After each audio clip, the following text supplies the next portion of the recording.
Icon number 3, global warming, climate change. The heart-wrenching icon of a lone polar bear hovering in solitude somewhere in the rapidly disappearing Arctic has become the environmental movement's most poignant pitchman. The pitch, however, is bogus. The bears are booming.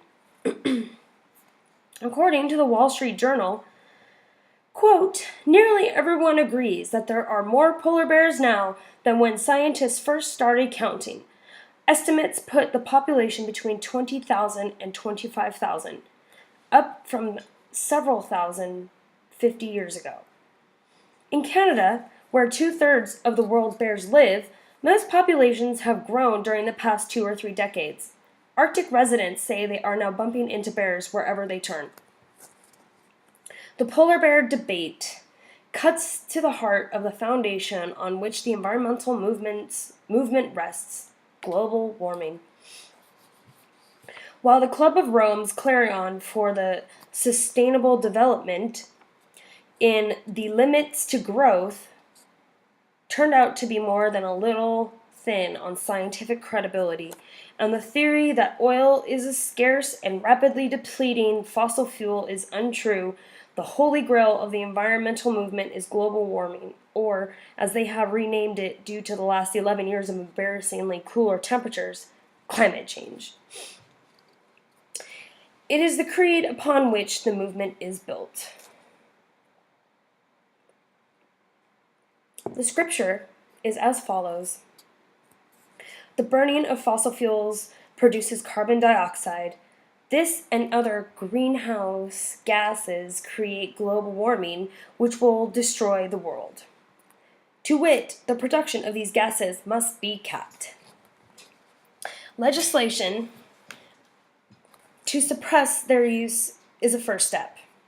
Population control, a reduction of the Earth's population, is the real answer because man makes these gases. Fewer people mean less greenhouse gas. Less greenhouse gas means less global warming. Less warming means the Earth is saved. Greenhouse gases, by the way, are any of the atmospheric gases such as water vapor and carbon dioxide that are said to contribute to the greenhouse effect. The greenhouse effect is a name for the phenomenon outlined above, whereby the Earth's atmosphere traps solar radiation and thereby overheats the plane. According to the theory, these gases in the atmosphere allow sunlight to pass through to the Earth, but then absorb the heat radiated back from the Earth's surface. Shazam! Global warming. Sounds good. Cut CO2 and you save the world.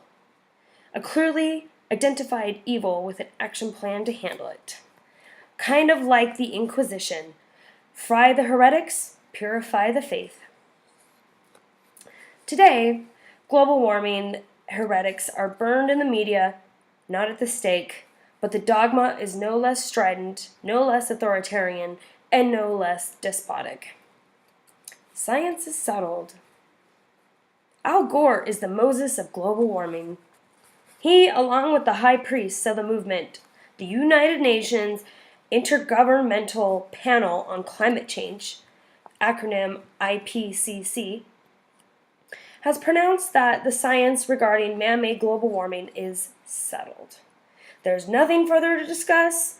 Global warming is real. Man-made CO2 is the cause. Carbon production must be capped. Done deal. Al and the IPCC are simpatico on this, which is cool. Harmony in the ranks. The Oregon petition. But here's the deal.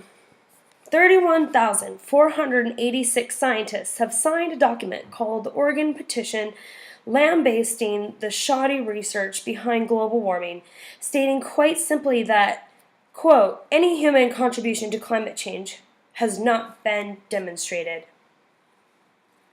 This is not a gang of political hacks or George Soros-funded activists. No, the signatories include 3,667 atmospheric, environmental, and earth scientists, 4,796 chemists, 2,924 biologists and agricultural scientists, 903 math and computer scientists, and 9,992 in engineering and general science. Of these, 9,029 have PhDs. The petition states that there is no convincing scientific evidence that the human release of carbon dioxide or other greenhouse gases is causing or will cause global warming. It goes on to say that there is substantial scientific evidence demonstrating that atmospheric carbon dioxide produces countless beneficial effects on the planet. On the plant and animal populations of Earth. In one of Mother Nature's most spectacular touches on environmental magic, plants convert carbon dioxide and sunlight into oxygen. You know, the stuff we breathe. Senate Committee on the Environment.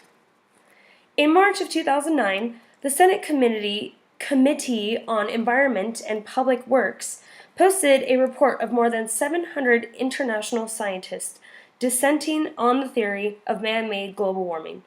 Several of those joining in on this report were current or former IPCC members. Several other groups of scientists have issued statements blasting the lack of credible science behind the theory that man-made carbon dioxide and other greenhouse gases in the atmosphere contribute to global warming. Examples include the statement by atmospheric scientists on greenhouse warming, the Leipzig Declaration on Global Climate Change, and the Heidelberg Appeal. The IPCC cooks the books. You will notice, if you read articles about the environment, that facts regarding global warming invariably cite the IPCC as their source. In short, the UN's Intergovernmental Panel on Climate Change is the world's opinion leader on the subject of man-made climate change. Or at least they were. On November 19th, 2009, one of the largest scientific scandals in history exploded across the international media when thousands of internal emails were leaked exposing the organization's blatant manipulation of climate data. The emails revealed that the IPCC had skewed bucket loads of climate information to promote the idea that global warming was a result of an increase in man-made carbon dioxide and other greenhouse gases.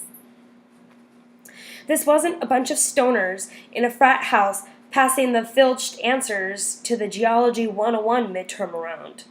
These guys were recognized as the world's leading authorities on climate change, caught red-handed in an international plot to mislead environmental groups, governments, and the public at large about the current and future state of the Earth's temperature.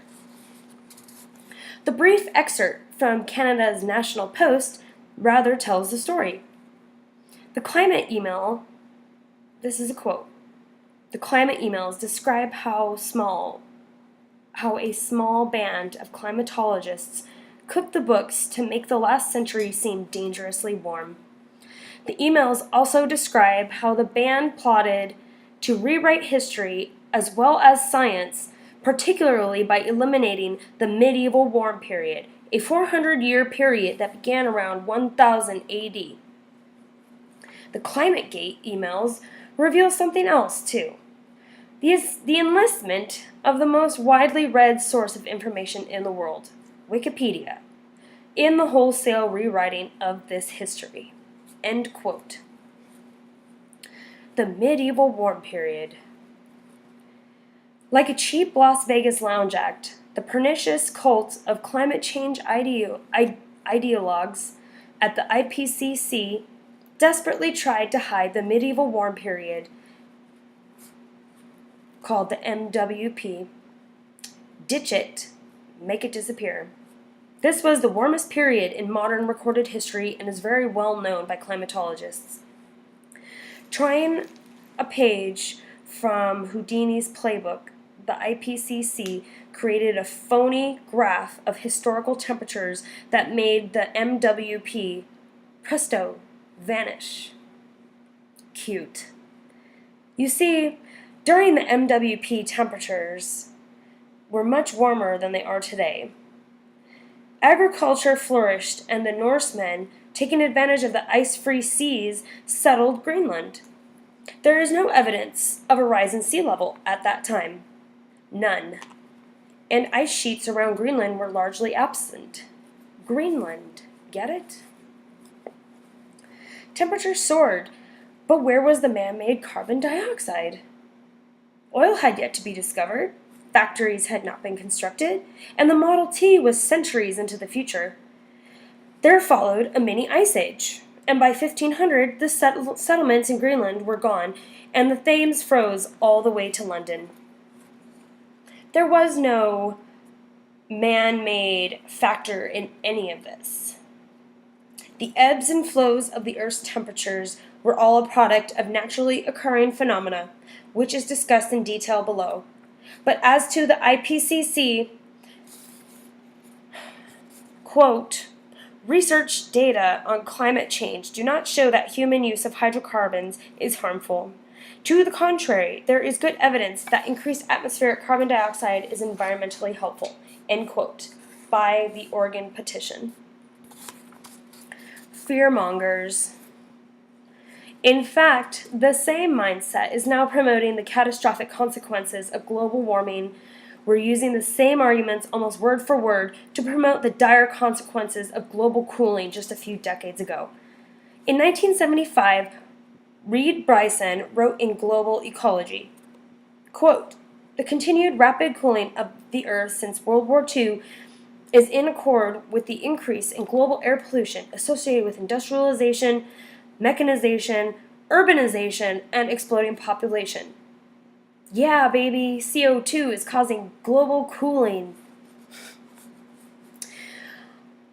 Or consider Kenneth Watt, writing on Earth Day in 1970. Quote, if present trends continue, the world will be about 4 degrees colder for the global mean temperature in 1990, but elevated degrees colder by the year 2000. This is about twice what it would take to put us into an ice age, end quote. Good call, Ken. There are more, but you get the idea. These people, then and now, are fearmongers. They get some kind of perverse joy out of frightening people. In this case, frightening them into acceptance of the greatest con job of all time. Listen to the climate chaos merchants reviewing a book by a global warming jihadist named James Hansen, who subtitles his book, quote, The Truth About the Coming Climate Catastrophe and Our Last Chance to Save Humanity, end quote. And here is a quote from Robert F. Kennedy, Jr. Dr. James Hansen is Paul Revere to the foreboding tyranny of climate chaos, end quote. And something from Kirkus Reviews, quote, with urgency and authority, Hansen urges readers to speak out, taking to the streets if necessary, to protect the earth from calamity for the sake of their children and grandchildren, end quote.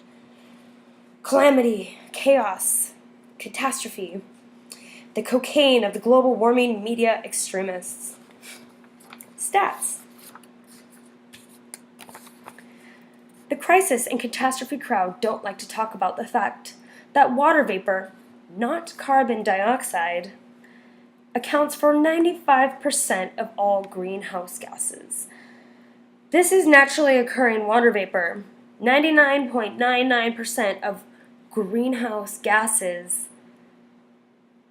water vapor is natural. Only 0.01%, 1/100th of 1%, of greenhouse water vapor is man-made. But carbon dioxide is the anointed villain of the piece. It must really pack a punch because CO2 only makes up 3.6% of greenhouse gases. And here's the kicker. Only 3% of the carbon dioxide, that's 3% of the 3.6%, is man-made.